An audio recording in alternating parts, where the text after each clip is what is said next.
Buenas tardes a todas las pymes que están conectadas en este momento. Vamos a dar 5 minutos de espera para que puedan seguir conectando las partes. Gracias.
Uno.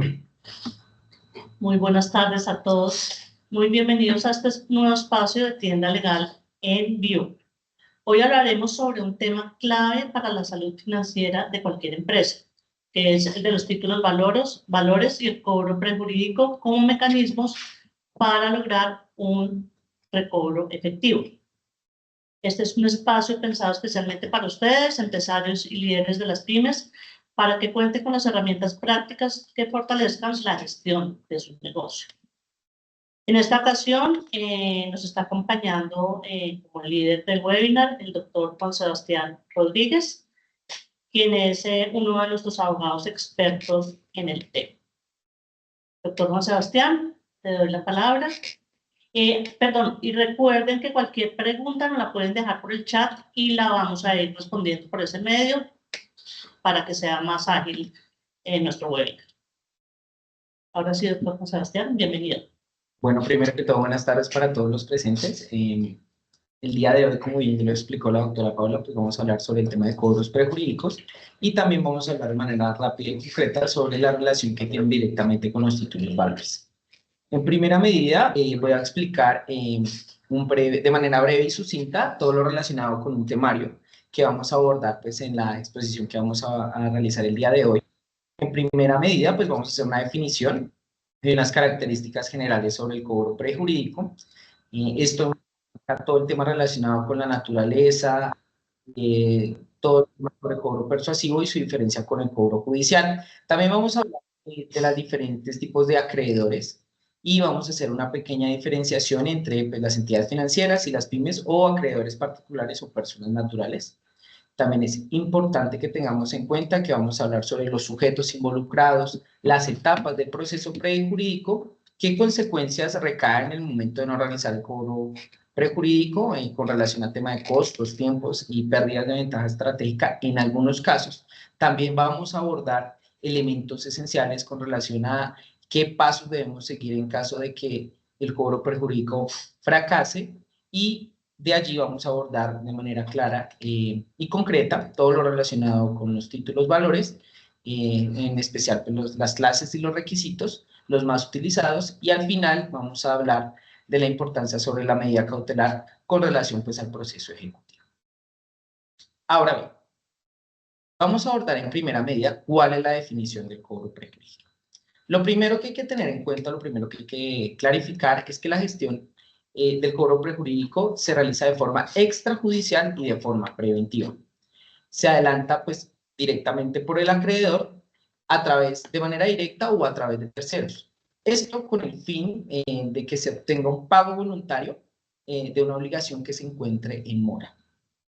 Es importante resaltar, tal como lo he venido informando, es de naturaleza persuasiva.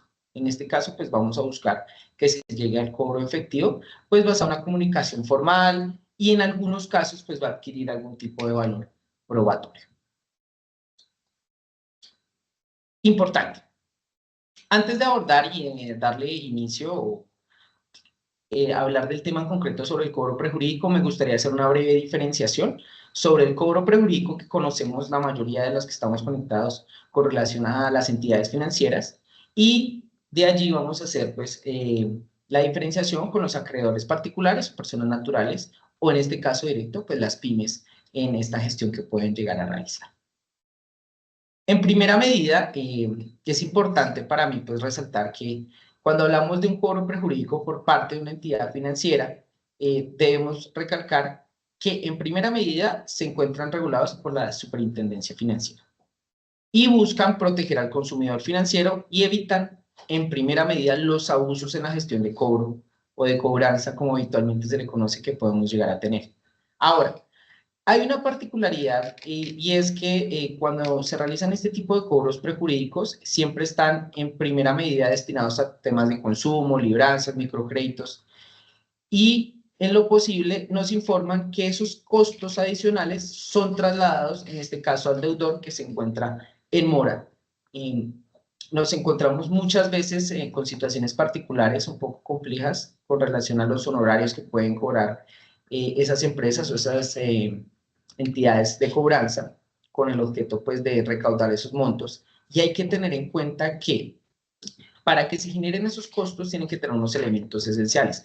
Esos elementos esenciales es que esos gastos sean razonables y proporcionales. pero en primera medida, el aspecto más importante y relevante es que estos hayan sido informados de manera previa dentro del contrato que se haya suscrito o dentro del título valor del cual se está ejerciendo esta acción de cobro.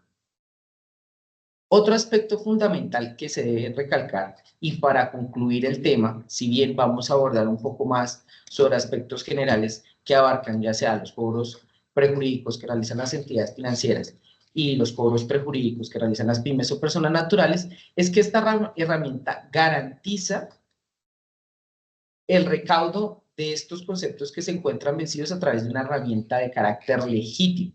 Esta recuperación de cartera vencida pues se genera y está debidamente facultada y debidamente avalada por normativas, ya sea por la Superintendencia Financiera, por el Código de Comercio, por el Código Civil. Ahora, vamos a hablar sobre el cobro prejurídico para pymes y personas naturales, que es lo que más nos atañe. Y en primera medida me gustaría abordar que pues estos se derivan de contratos civiles, comerciales, facturas, títulos, valores o préstamos privados. Pero una característica principal es que dentro de estos documentos repose de manera clara y precisa qué alcance tiene el cobro prejurídico y si se establece de manera clara y precisa el concepto que se llegaría a cobrar.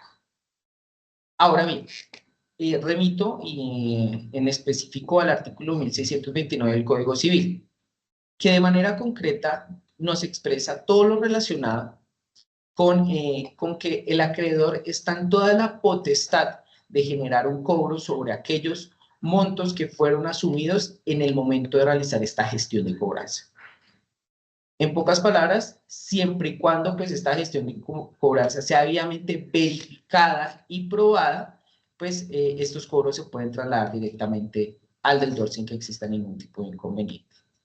Ahora bien. Vale, entonces, lo que llevamos hasta acá, doctor Juan Sebastián, es que vamos a revisar qué es un cobro prejurídico. Entonces, un cobro prejurídico es aquella herramienta que tenemos para que nos puedan pagar las facturas o aquellos títulos valores que se encuentran en mora, ¿vale? Este cobro prejurídico es una etapa, una instancia que está fuera de un proceso judicial, entonces es una etapa que es extrajudicial. Ahora bien, el doctor Juan Sebastián nos informa que hay diferencias entre el cobro prejurídico que puede realizarnos un banco a el cobro prejurídico que se realiza para pymes o personas naturales. Entonces, doctor Juan Sebastián, según entendí, cuando es una entidad financiera, tratándose de créditos hipotecarios, por ejemplo, no me pueden cobrar a mí los gastos de cobranza.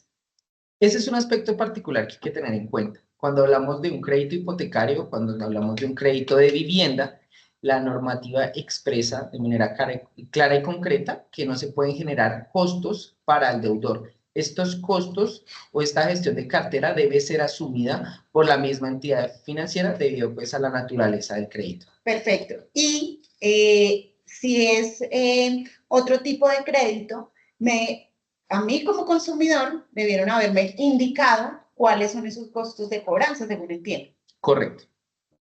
Tratándose de pymes y personas naturales, estamos muy interesados en conocer, doctor Juan Sebastián, ¿cuál es la práctica mercantil en cuanto al valor cobrado? ¿Cuáles son los honorarios por cobranza que nos pueden cobrar? Listo, vale. Habitualmente no, lo primero que hay que definir en este caso en concreto es que no hay una tarifa precisa. Sin embargo, habitualmente podemos establecer que cuando hablamos de un cobro prejurídico de honorarios, ya sea por una firma o un abogado externo, hablamos de unos honorarios de entre el 10 y el 15% del valor de la obligación que se encuentre vencida. Esto, digamos, no está regulado tal y como lo indiqué, pero pues la práctica comercial es que se fijan o se estipulan estos conceptos. Doctor Juan Sebastián, yo puedo hacer un cobro prejurídico por cualquier tema, por una factura, por un título de valor. ¿Qué es un título de valor? Bueno, espero que lo vamos a explicar más adelante, pero yo lo puedo hacer un cobro por cualquier deuda. Sí, en general sí. Digamos, lo que nos faculta el cobro prejurídico, tal como lo indicó la doctora Sandra, es que es una etapa prejudicial que nos permite la libertad pues, de ejercer un mecanismo de persuasión y de presión ya vamos a hablar sobre qué parámetros o sobre qué aspectos, sobre qué limitantes se puede ejercer este tipo de cobros, pero nos permite la exigibilidad de ya sea un título de valor o una obligación que si bien no puede estar definido en título de valor, puede que repose en otros documentos. Doctor Juan Sebastián, ¿y si me cobran a mí, me pueden llamar todo el día? ¿Me pueden llamar a las 9 de la noche? Eso es importante que lo vamos a abordar en la siguiente diapositiva y es un tema bastante importante. Y es que cuando hablamos de estos aspectos, anteriormente existía no solo para el tema de cobranza, sino para el tema de publicidad por parte de las empresas, no existía una libertad para pues, llegar al público en general. Estos aspectos fueron delimitados por la Ley 2300 del 2023 o pues como se le conoce coloquialmente, pues dejen de fregar. Esta ley determinó de manera clara que se tenía que proteger el derecho a la intimidad de los consumidores, como lo indicaba, frente a gestiones de cobranza y también frente al envío de mensajes comerciales o publicitarios. Me gustaría abordar y clarificar que si bien esta ley está enfocada directamente a las entidades de carácter financiero, la ley determina de manera clara que las personas naturales y jurídicas sin distinción que adelanten gestiones de cobranza, sea de forma directa o a través de algún tercero, están sujetos a estas limitantes.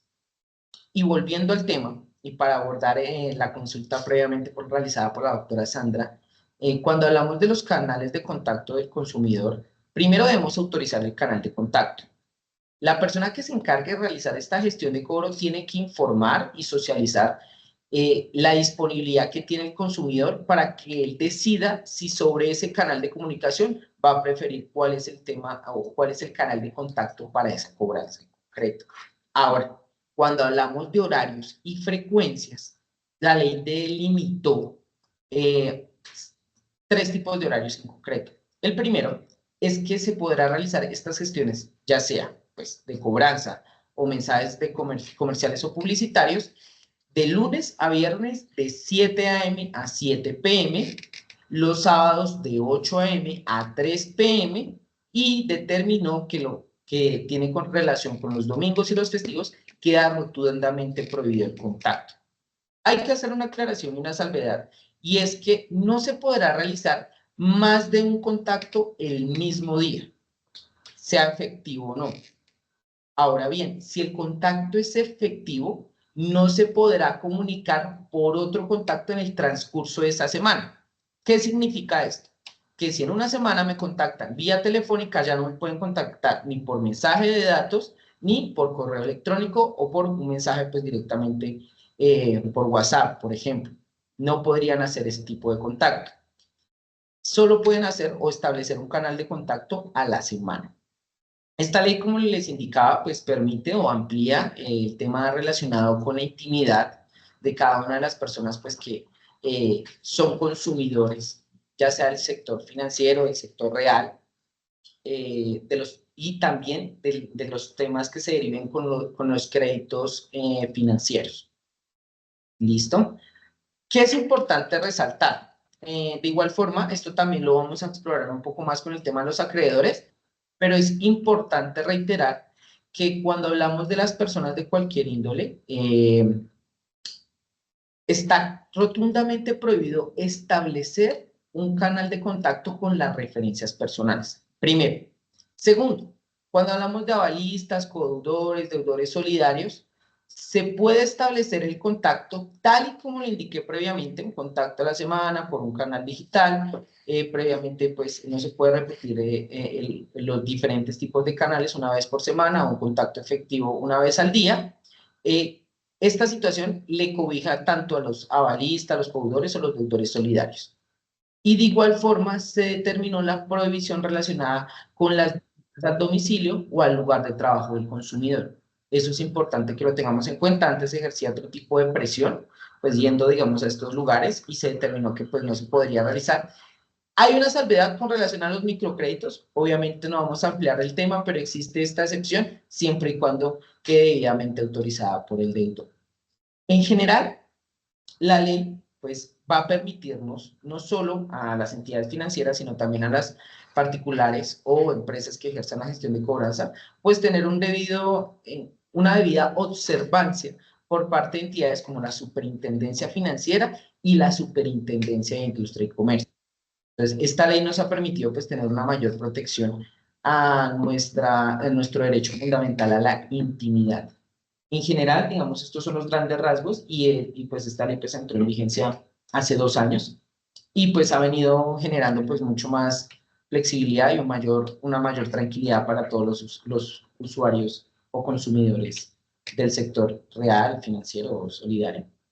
Y entonces, doctor Juan Sebastián, ¿qué medios de contacto se pueden utilizar para realizar un cobro prejurídico? Listo. En concreto vamos a hablar de 4, que es pues obviamente las comunicaciones escritas, ya sea pues un correo por un correo debidamente autorizado, un correo certificado. También hablamos de las llamadas telefónicas, los correos electrónicos y las visitas, con la excepción previamente indicada en algunos casos que autoriza la ley 2300 del año 2023, donde pues se permite en este caso pues obviamente abordarlos. Es importante que estos canales de comunicación buscan en primera medida la persuasión y esta persuasión ya sea pues ejerciendo esa presión, informándole de manera previa que se puede iniciar un proceso ejecutivo, que se puede llegar a una medida cautelar y que puede terminar en un embargo, en un remate, que se puede generar un reporte negativo a centrales de riesgo, y este tipo de afectaciones pues lo que buscan es prevenir al deudor de que pues el alcance que puede llegar a tener el incumplimiento de esta obligación pues puede generar un detrimento patrimonial mucho mayor y un desgaste en general para esta persona. Entonces, la finalidad única de un cobro prejurídico es que me paguen una deuda. Esencialmente sí, esa es la finalidad, o sea, alcanzar satisfactoriamente el cumplimiento de esa obligación. Ahora bien, existen otros elementos que son importantes y que tenemos en cuenta al momento de realizar el cobro prejurídico. Primero, no incurrir en más costos ni tiempos. Tiempos de los cuales pues voy a hablar un poco brevemente cuando nos introdujamos con el tema de los procesos ejecutivos y los títulos valores, porque los tiempos son complejos y los procesos ejecutivos son bastantes, así podría resumirlo a grandes rasgos. Pero también la idea en este sentido pues es en muchos casos preservar esa relación comercial que existe en general con el tema de las pymes, pues es un carácter fundamental, y de igual forma pues esto es importante pues porque en algunos casos constituye un requerimiento previo para habilitar otros procesos judiciales o para adelantar otros procesos de mediación, ya sea en un proceso declarativo cuando no tenemos el título valor. Si bien este no es el motivo de la charla, pues es importante explorarlo e informarlo de manera previa. Tal y como lo está explicando la doctora Sandra, esto no constituye un proceso judicial, ¿sí? Esto se adelanta sin intervención del juez. Esto es una práctica que está debidamente regulada tal y como lo hemos avisorado. También vamos a hablar un poco del tema con relación a qué artículos, aunque pues ya hablamos un poco sobre el tema en concreto, pero su propósito en general es promover el pago de forma voluntaria sin que exista pues ese conflicto que pueda derivarse de un proceso contencioso ante la jurisdicción ordinaria con pues las adendas que ya informé previamente. Importante, esta etapa no solo debe abordarse como un elemento general para el cobro de los valores o conceptos que deseamos recaudar, sino puede tener una flexibilidad, una capacidad negocial que puede determinar, primero, pues una mayor flexibilidad con el tema de los plazos, con donaciones parciales del capital o de intereses, con el objeto principal de sanear la deuda y pues no llegar a una instancia judicial que puede tener los mismos resultados, pero unos mayores costos en tiempo y en dinero.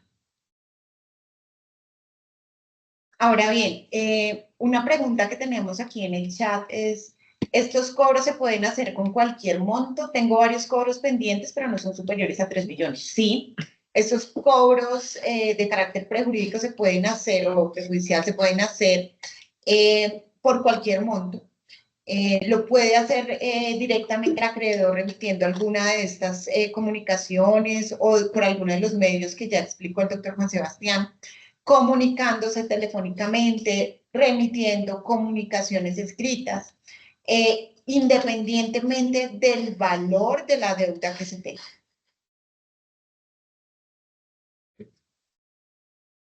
Para continuar con el tema con relación a los fundamentos normativos, ya hablamos de uno de estos artículos, que es el 1629, esta posibilidad que existe por parte del deudor de resarcir esos gastos que se generaron en medio de la cobranza.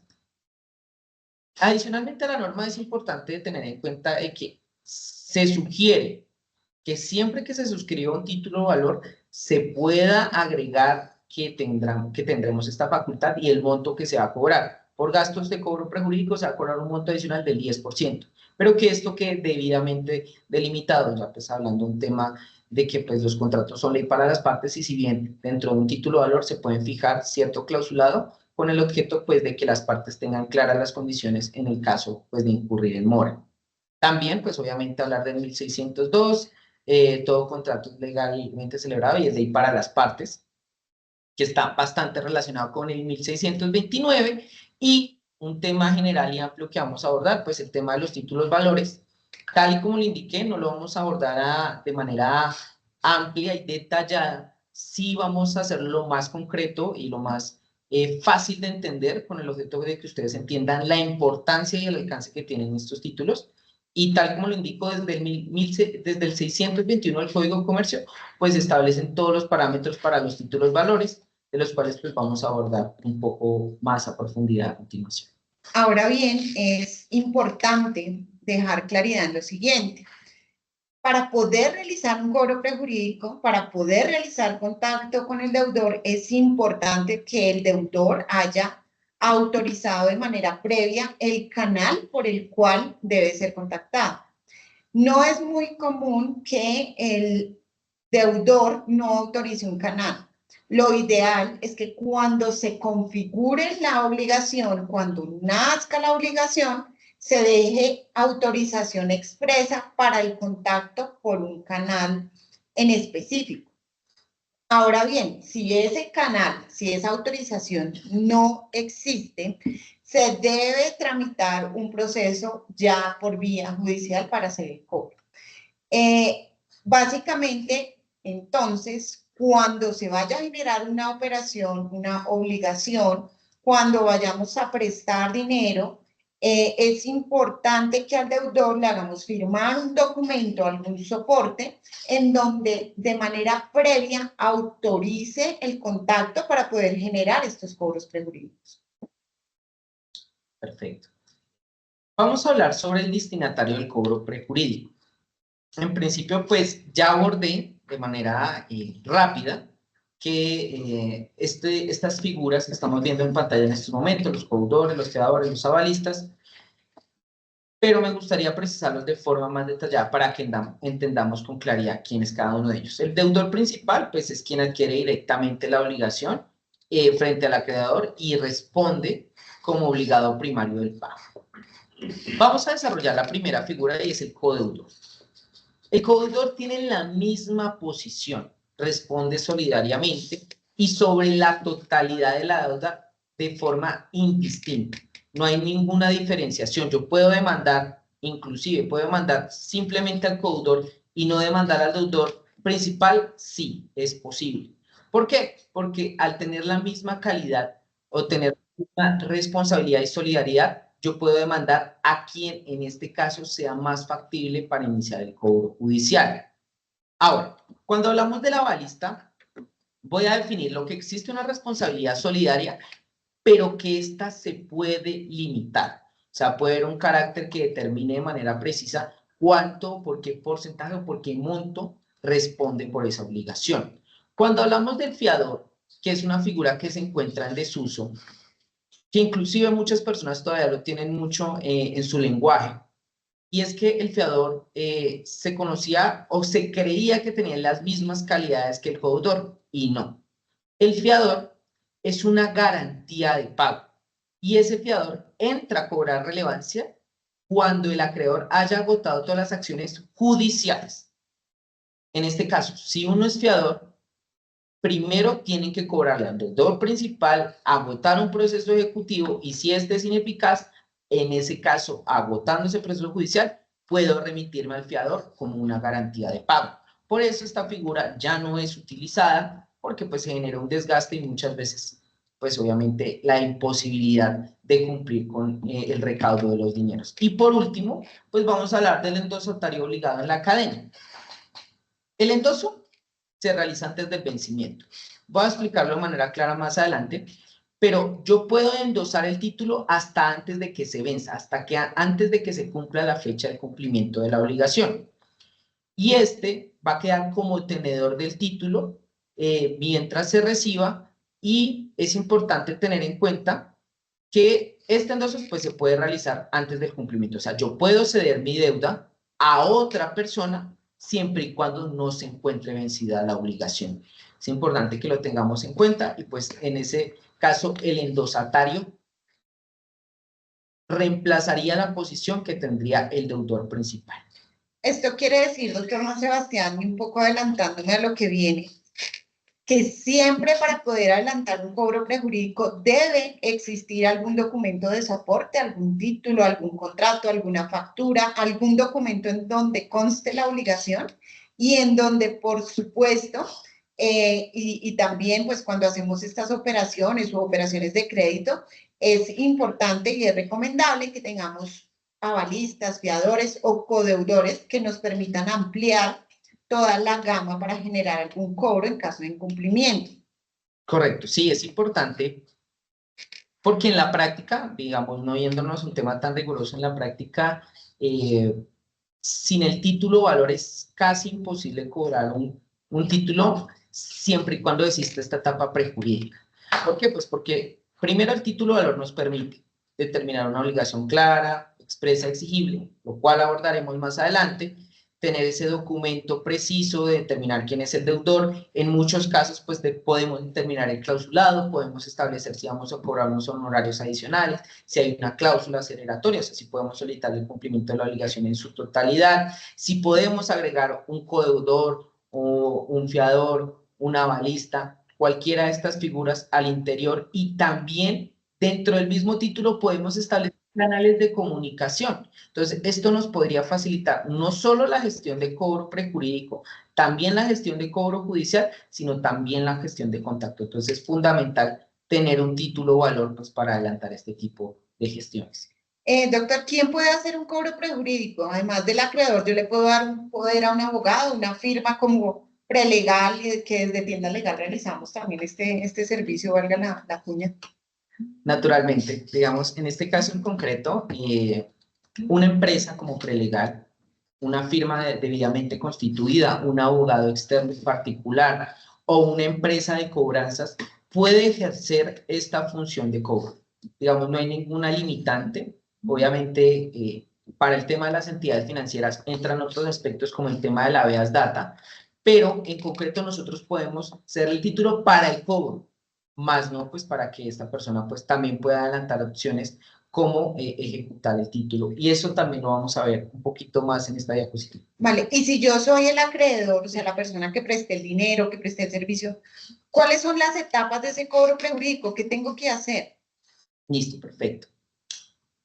Cuando hablamos de las etapas, vamos a enumerar en tres elementos, ¿sí?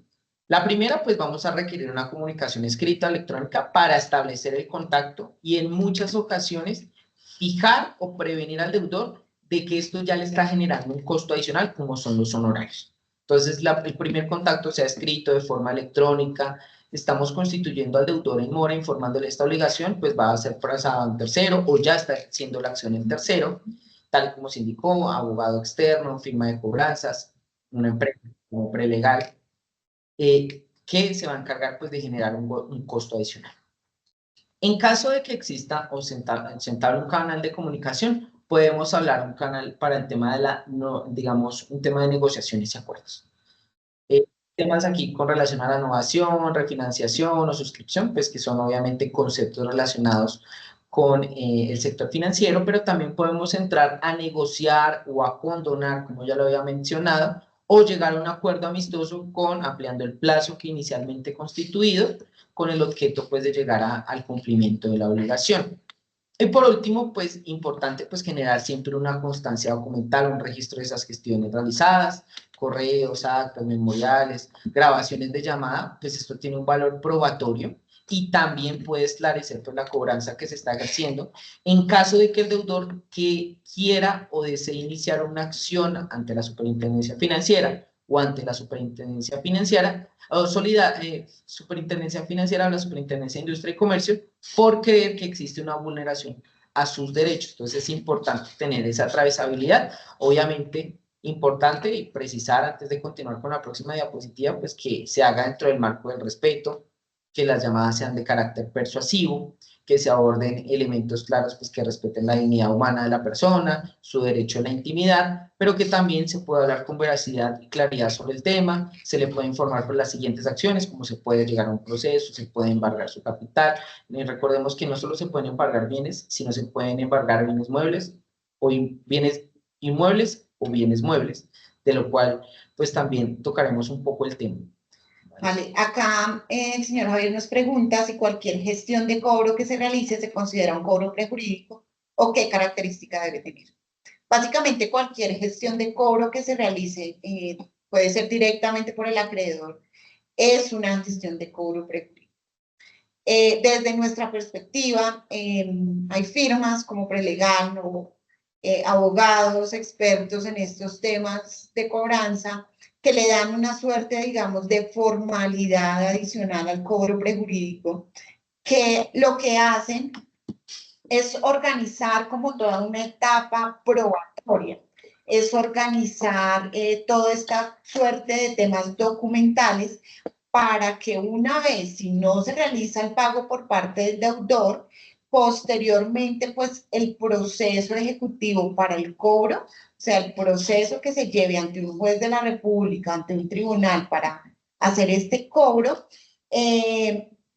sea un poco más sencillo porque ya hay un tema probatorio.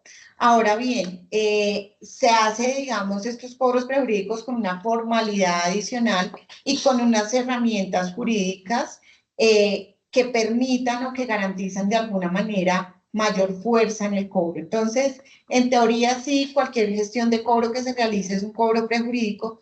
Sin embargo, pues hay unas características que le dan, digamos, la expertise en el tiempo a las firmas para poder realizarlo de una manera un poco más contundente y conformando todo el material probatorio, pues, para un proceso posterior.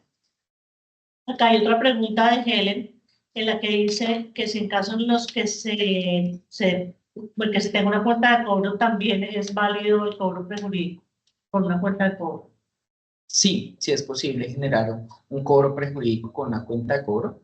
Tal y como lo indicamos, si esa cuenta de cobro cumple los elementos de un título de valor, pues también podría llevarse por vía judicial, pero la cuenta de cobro en general, pues genera o está demostrando que existe una obligación vencida, que existe, se determina quién es el deudor, cuál es el acreedor, el monto en específico y la fecha en que se debería asumir esa obligación. Cumpliendo estos elementos y pues otros elementos dogmáticos de los cuales vamos a hablar a continuación, podemos llevar a cabo el cobro de una cuenta de cobro, pues valga la cuña o la redundancia en este caso. Entonces, Helen, además del tema de la cuenta de cobro, también tiene que existir el probatorio con el contrato, con lo que se realizó, con todas de pronto testigos. Hay una cantidad de cosas que acompañan esa cuenta de cobro que le dan la formalidad. Vale, perfecto. En este caso, pues vamos a hablar de las consecuencias no prácticas pues de abordar el proceso, de no abordar el proceso prejurídico.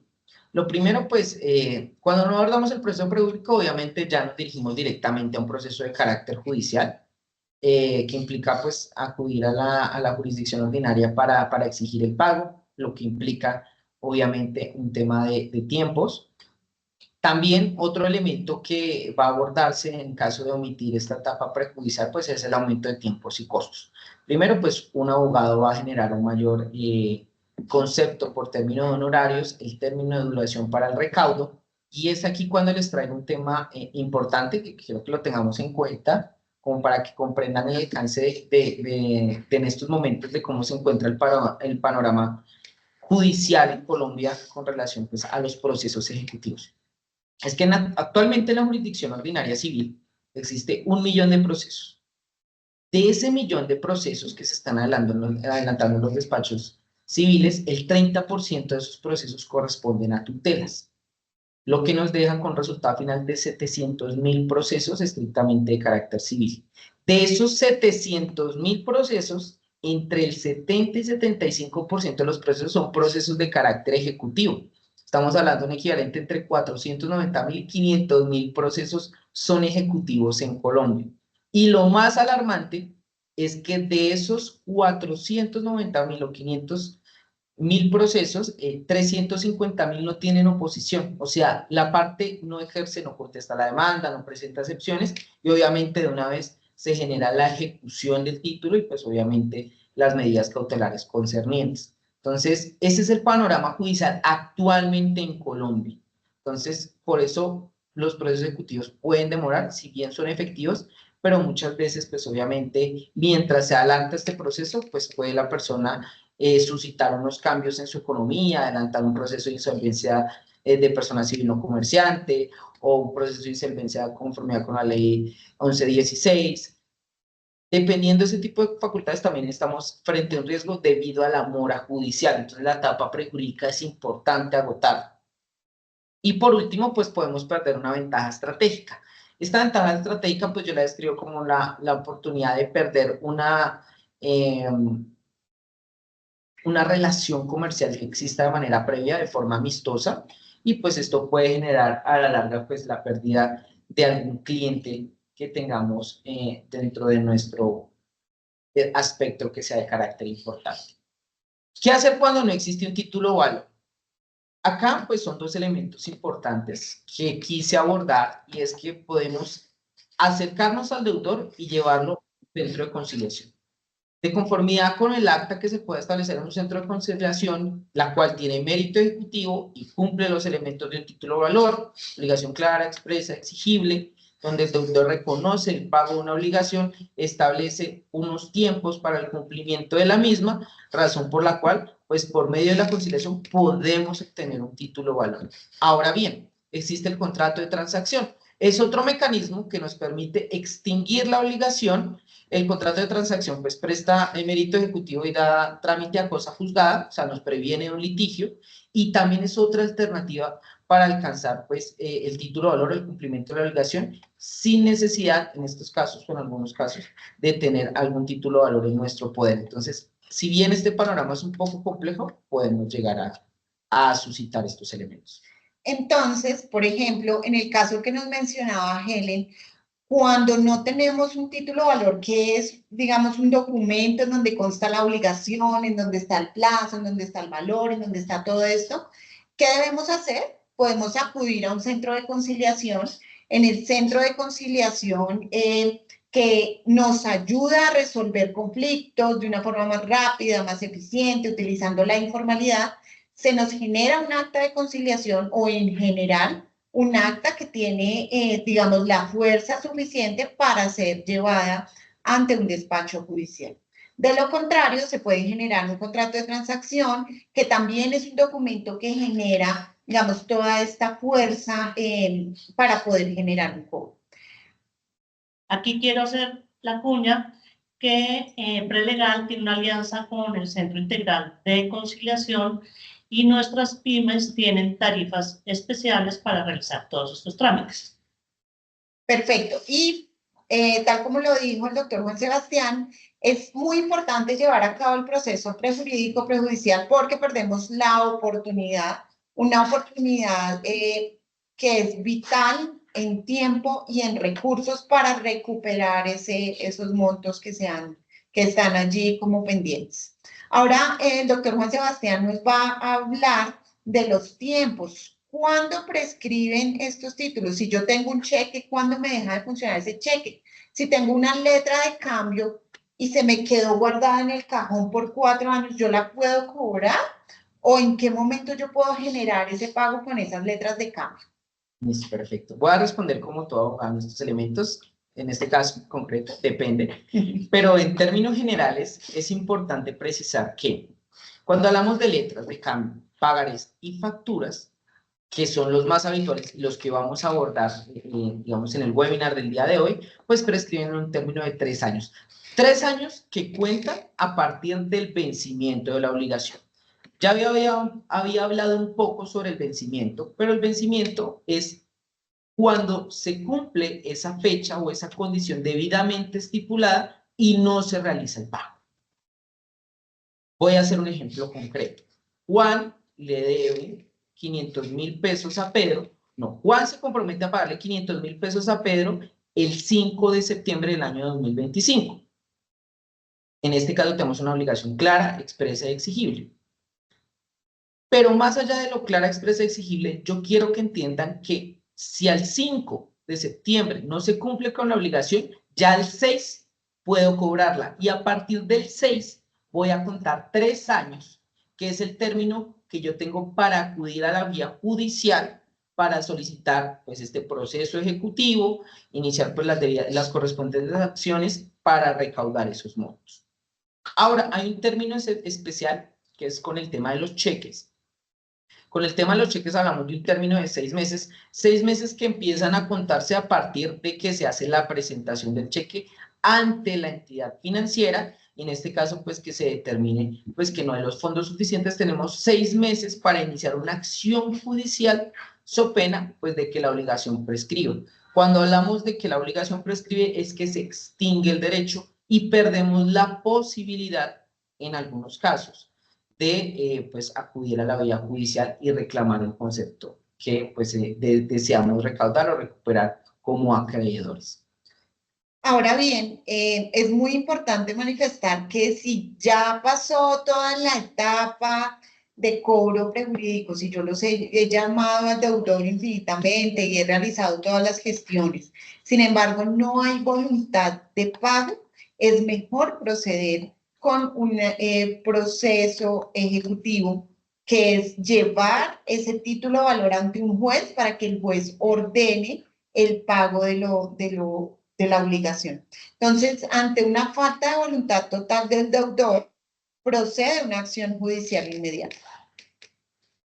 Otro momento donde procede la acción judicial inmediata es que cuando hablamos de deudas de cuantías significativas, si ya vemos que la deuda no se pudo asumir o no se cumplió en el momento en que pues, llegó la fecha del vencimiento de la obligación, en ese momento debemos considerar acudir de manera urgente pues ante la vía judicial por un tema de liquidez por parte del deudor, con el objeto principalmente pues de recaudar los dineros sin que exista un detrimento patrimonial o sin que esa persona, tal y como lo expliqué, pueda llegar al tema de la insolvencia que es tan popular en estos momentos para nosotros.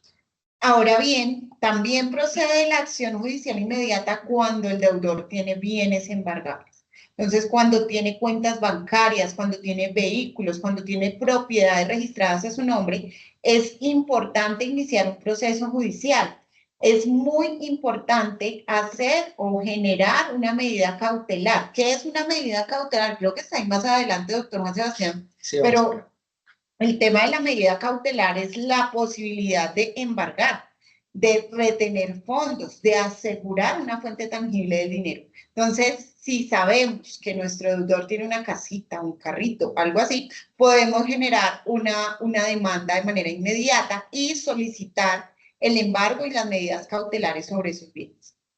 Sí, claro, este aspecto es importante y es relevante porque lo que no queremos es tener una sentencia para enmarcar. Si tenemos una sentencia para enmarcar, no pudimos embargar nada, no pudimos ejecutar nada, no pudimos rematar nada, no pudimos obtener esos dineros que estaban en deuda, ese patrimonio, pues no se consiguió el objetivo principal. Entonces, en estos casos también es importante hacer un estudio primero de títulos cuando hablamos de bienes inmuebles o también hacer un estudio sobre si el deudor tiene otros bienes que sean sujetos de una medida cautelar. Entonces, es muy relevante en este caso y se sugiere, pues, obviamente, una acción judicial inmediata. Esos fueron los 3 elementos con los cuales queríamos abordar la acción judicial inmediata y ahora vamos a hablar en concreto sobre 3 títulos valores.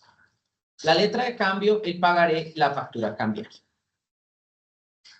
Lo primero, Cuando hablamos de los títulos valores, vamos a remitirnos a que el título valor tiene 3 elementos. Yo sé que esto ha sido bastante común para ustedes hablar de una obligación clara, expresa y exigible. Yo sé que creo que es bastante conocido, es bastante reiterativo, pero más allá del concepto, quiero llegarles y quiero hacerles un poco más sencilla la explicación, pues que lo vamos a ver en las siguientes diapositivas. Es decir, doctor Juan Sebastián, para iniciar cualquier proceso ejecutivo o para prestar algún dinero, para generar alguna obligación, yo debo generar un documento en principio, un documento que sea, como decimos los abogados, claro, expreso y exigible. Entonces ahora vamos a ver qué son esos 3 elementos que debe tener ese documento. Si generamos un pagaré, si generamos una letra, si generamos inclusive un contrato, aunque pues el contrato debe tener una cláusula especial que ese contrato presta mérito ejecutivo, vamos a ver qué son esos 3 elementos para que en el momento en que vayamos a generar algún título valor, tengamos claro que allí tienen que estar esos elementos. Entonces, en primer lugar, debe constar una obligación clara. ¿Qué es una obligación clara? Que esté absolutamente claro cuál es el contenido. Por ejemplo, si yo leo 10 millones al doctor Juan Sebastián, que quede absolutamente claro esa obligación. Entonces, tiene que ser algo que todo el mundo entienda y que no haya lugar a dudas. Nada de dejar espacios. No sé qué otras recomendaciones tenga doctor Juan Sebastián, pero el tema de la claridad es fundamental. Sí, la claridad, digamos, en el sentido esencial de que nosotros debemos determinar el monto y la fecha en términos generales. No podemos determinar cuál deberá pagar la suma de dinero en el mes de diciembre. No es suficiente. Debemos determinar pues, un espacio de tiempo bien específico, una fecha debidamente delimitada y pues un monto debidamente establecido. Eso es esencialmente que sea claro. Digamos, ese es uno de los principales elementos que se busca pues, para abordar el tema de la obligación clara. Cuando hablamos de una obligación expresa, es que esta obligación sea de carácter escrita. Ya voy a hacer la salvedad más adelante. Pero en principio, cuando se determinó, cuando se escribió el Código de Comercio, pues se estableció que debería tener la literalidad de las cosas, debería ser de carácter escrito y que no debería, pues obviamente, darse una interpretación que no estuviera debidamente soportada. En este caso, pues un pagaré escrito me obliga a pagar la suma de tanto, tal y como en el ejemplo anterior, pero no se puede determinar si depende de una conversación o de acuerdos verbales. En términos generales, todo lo que quede de forma verbal, pues obviamente no tiene un valor probatorio, no es una prueba sumaria que podamos llegar o podamos allegar a un proceso judicial. Importante. Cuando hablamos de, me gustaría hacer por último la aclaración, y es que cuando hablamos de un título de valor no solo puede reposar de forma física, sino puede ser por un medio digital, es una grabación o puede ser por otro documento de carácter electrónico. Ahora pues vemos como una costumbre el tema de los pagarés desmaterializados con algunas empresas que generan este servicio, tienen toda la validez, pero pues obviamente tienen unos requisitos adicionales de conformidad pues, con la veracidad y la debida autenticidad que se pueda llevar a probar. Cuando hablamos de que un pagaré es de carácter exigible, volvemos al tema del vencimiento. Y es que cuando hablamos de que se pactó ya un vencimiento, esa condición debe haberse cumplido o ese plazo debe haberse, ese plazo ya debe haber sido vencido. Por ejemplo, para que exista el vencimiento de un pagaré el 15 de diciembre, ya es exigible el 16 de diciembre. Es importante que la fecha quede debidamente delimitada con el objeto de que podamos generar exigibilidad. Antes de esa fecha, pues no es posible exigirlo judicialmente, ¿vale? Y también no es posible exigirlo de forma prejurídica, por eso la importancia.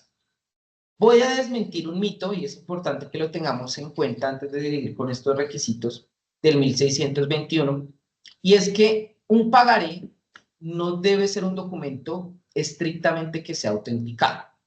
Cuando hablamos de la autenticidad de un título de valor, es que el título o valor se presume auténtico por sí mismo sin la necesidad de que sea debidamente avalado o debidamente autenticado ante una notaría, ¿vale? Entonces, con la firma simplemente reposa. Y es allí donde voy a hablar de estos dos elementos.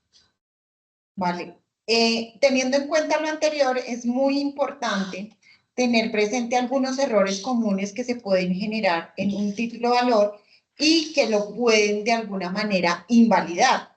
Entonces, hablamos, por ejemplo, de las firmas incompletas o mal diligenciadas, de las fechas poco claras o modificadas o tachadas, montos tachados o sin especificar, falta de presentación o notificación adecuada. Estos errores son muy comunes en los títulos valores, por eso es muy importante señalar y tener presente que todos los títulos valores tienen que ser claros, expresos y exigibles, tal como lo ha mencionado el doctor Juan Sebastián. Además de ver este tema de la mención del derecho incorporado y la firma del creador del título, vamos a ver un ejemplo de uno de los títulos. Entonces vamos a ver la letra de cambio. Aquí tenemos un ejemplo de la letra de cambio. Una letra de cambio es uno de los títulos, digamos, más utilizados. Entonces aquí le doy la palabra al doctor Juan Sebastián, que tiene un ejemplo de cómo debe diligenciarse una letra de cambio. Listo, perfecto. Bueno, como lo están viendo en pantalla en estos momentos, pues esta es una letra de cambio, pero es importante apreciar tres elementos antes de llegar a la letra de cambio. Primero, tiene que haber un librador, es quien ordena ordena incondicionalmente al librado a pagar una determinada suma de dinero, en este caso un beneficiario. En concreto, el ejemplo nos trae... Bueno, tenemos muchas letras de cambio que las venden en las papelerías y es muy importante cómo se puede diligenciar. Entonces, si tenemos una letra de cambio en blanco, por ejemplo, tenemos aquí un tema en donde el señor Aníbal le prestó a la señora Cleopatra 23.500.000 pesos. Entonces aquí vemos la firma, aunque aquí parezca pues un monachito, aquí aparece la firma. La firma siempre debe ser legible, debe ser clara, debe estar allí puntual, debe existir una fecha. La fecha tiene que estar allí de manera clara y debe ser inequívoca, no puede ser primero el mes, primero, debe ser absolutamente clara. Lo que se sugiere es que se coloque aquí, como lo decimos, fecha 15 del mes enero del año tal, eso es súper importante, y colocar el valor tanto en números como en letras. ¿Vale? Tenemos otro ejemplo de los pagarés, ya para terminar, y aquí tenemos, por ejemplo, un pagaré. El pagaré generalmente está acompañado de una carta de instrucciones. En la carta de instrucciones manifestamos cuándo se debe suscribir un pagaré. Es muy común que existan títulos con pagarés en blanco, entonces lo único que colocamos es una firma. Entonces tenemos que colocar aquí la firma de manera clara. Aquí tenemos un ejemplo. Nosotros aquí tachamos el apellido del señor Jonathan, quien es el deudor. No sabemos qué persona es, pero la firma tiene que estar completa, tiene que estar legible, tiene que estar el nombre, la cédula, la dirección, el teléfono. Y adicional al pagaré debe existir, cuando está así en blanco, una carta de instrucción que nos indique cuándo, en qué momento se debe firmar el pagaré, ¿vale? Por último, tenemos un título que es fundamental para nuestras pymes y de las cuales hemos hecho cantidad de cobros prejurídicos y estamos prestos pues para ayudarles, y es la factura electrónica, la factura de venta. Esta factura debe cumplir con ciertos requisitos. Hoy en día tiene que tener un soporte de aceptación por parte de la DIAN, de Radian, y la factura de venta debe tener claro el valor, la fecha de vencimiento, cuál es el servicio que estamos ofreciendo. Debe estar autorizada en un formato de resolución de la DIAN para que sea un título válido. Estas, digamos, son las características más importantes de la factura. Todas nuestras pymes emiten facturas y estas facturas deben contener todos los elementos esenciales. es muy importante que al momento de erradicar la factura, sea una factura de la cual tenemos la aceptación. Hay un término de 3 días, que es el periodo tácito de aceptación de esta factura. En caso de que no se haga aceptación, digamos que el proceso es algo distinto. Ahora bien, y pues ya para terminar, tenemos aquí 2 preguntas en el chat. En el caso de obligaciones de cobro que superen los 3 años, ¿se puede ejercer alguna acción, aun cuando se ha realizado gestión de cobro? En este caso, voy a dar un tip y una particularidad, y es que en los procesos judiciales la justicia es rogada. ¿Qué quiere decir esto? En principio, la prescripción se debe solicitar. Y ahí volvemos a las cifras que anteriormente mencioné. Cuando no existe oposición o cuando no se plantean excepciones al interior de un proceso ejecutivo, pues no existe la posibilidad de obviamente ejercer ese derecho a la defensa. ¿Yo puedo cobrar un título o valor prescrito? Sí, siempre y cuando la parte contraria no alegue la prescripción dentro del término de contestación. Si dentro de ese término no se alega la prescripción, un título o valor puede ser prescrito, ejecutado, y podemos llegar en este caso, al embargo, al secuestro, al embargo y al remate de un bien inmueble, sí. Ahora bien, señor Javier, valga señalar que el proceso ejecutivo no es la única vía, digamos, para hacer un cobro en estos casos, porque en caso de que no prospere un tema ante un ejecutivo, lo que hay que utilizar son otras herramientas, como por ejemplo los procesos declarativos, para hacer, digamos que es un proceso un poco más largo, más dispendioso, para hacer que nos declaren que evidentemente sí existe esta obligación. Ahora bien, nos preguntan, si la firma del pagaré no se realiza con esfero, ¿qué condiciones debe cumplir para que sea válida digitalmente?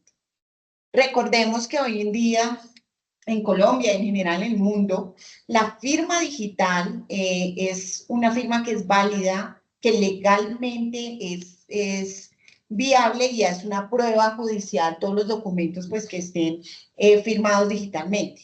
¿Qué se debe garantizar? Que sea un documento idóneo, que se conozca, que se garantice que la firma proviene de la persona que la emite, y que, digamos, guardar como toda esa cadena de remisión que tiene la firma digital. Entonces, hoy los títulos desmaterializados existen porque existen los títulos que son digitales, y la firma digital es completamente válida si tenemos, digamos, todo el soporte de dónde proviene, de cómo se tomó esa firma, y hoy en día hay muchas herramientas que soportan la autenticidad de una firma.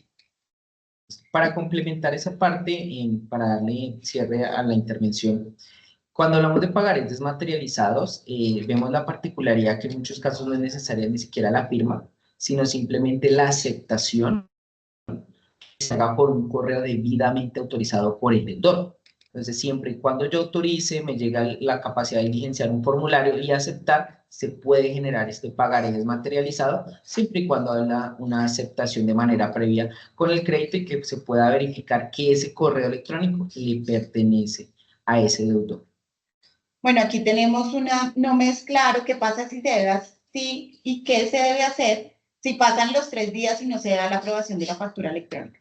Entonces, en temas de facturación electrónica, lo que sucede es que los 3 días sirven para hacer el rechazo. Si no hay rechazo, se entiende que hubo una aprobación tácita, de pronto sí hago la claridad sobre ese punto. Estos 3 días es para decir, esa factura no corresponde a un servicio mío, esa factura no corresponde al valor. Si en esos 3 días no se generó esa aprobación, esa aceptación de esa factura, o esa devolución, mejor, de la factura, se entiende que la misma ha sido aprobada y pues que se procede con todo el tema del pago. Esos soportes son soportes que quedan en la plataforma de la DIAN y que son prueba que también nos solicitan los juzgados cuando emitimos alguna demanda. Bueno, ya no tenemos más preguntas. La doctora Paula le cedo la palabra el día de hoy. No, pues muchas gracias a todas nuestras pymes por haber atendido este webinar. Esperamos que con esto hayamos podido aclarar muchas de las dudas que ustedes tenían con respecto al cobro de cartera. Recuerden que desde Prelegal estamos prestos para colaborarles en todo el proceso de cobro de cartera desde el inicio, desde el cobro prejurídico, desde el estudio de bienes y el posterior cobro jurídico si se necesita.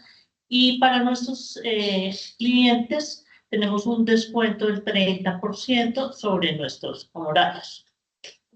Estamos aquí para hacer respaldo legal de todas las pymes y los esperamos en nuestro próximo webinar dentro de un mes. Muchas gracias a todos. Muchas gracias. Cualquier inquietud la recibimos en Tienda Legal. Muchas gracias. Muchas gracias.